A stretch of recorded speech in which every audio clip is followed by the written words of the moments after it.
Usapang kaayusan at seguridad naman po tayo sa paggunita ng traslasyon bukas at nakasalang po sa Balitang Hali si Manila Disaster Risk Reduction and Management Office Director Arnel Eustacio na Angeles. Magandang umaga at welcome po sa Balitang Hali, sir. Magandang umaga naman po. All systems go na ho ba ang protocols na inilatag po ninyo para syempre maayos at ligtas po ang prosesyon bukas?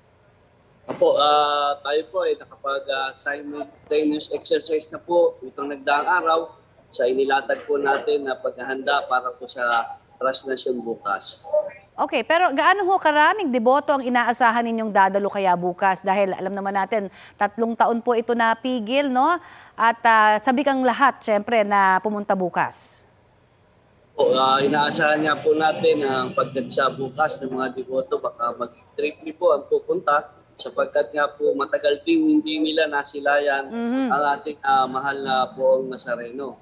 Ngayon lang po ang pagkakataon sa loob ng 3 taon at malamang po ito po ay isang napakarami at napakaraming tao ang magpupunta po upang makilahok sa paggunita sa Traslasyon 2024. Sir, sakali hong may mga deboto na mga ilangan ng inyong tulong, saan ho kaya po pwede kayong puntahan? Nakakalat naman po ang ating 14 na istasyon sa ruta po ng Traslasyon magbuhat po sa Grandstand hanggang po makarating po papasok po ng simbahan.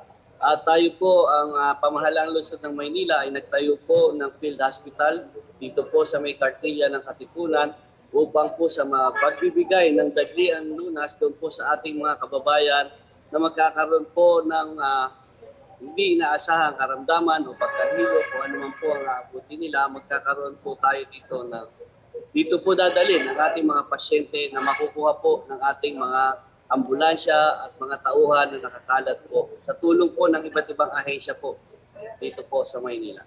Okay, pero ano po ang paalala ninyo sa ating mga lalahok po sa traslasyon bukas?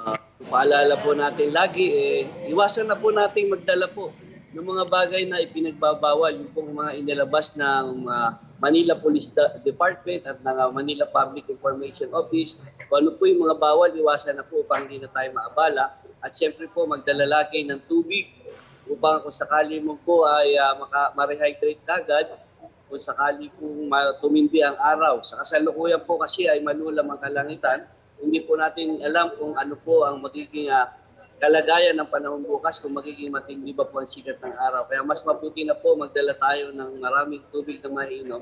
Pero yung pong mga bottled water lang ang dadali natin, wag po tayo magdadala ng ibang sisidlan.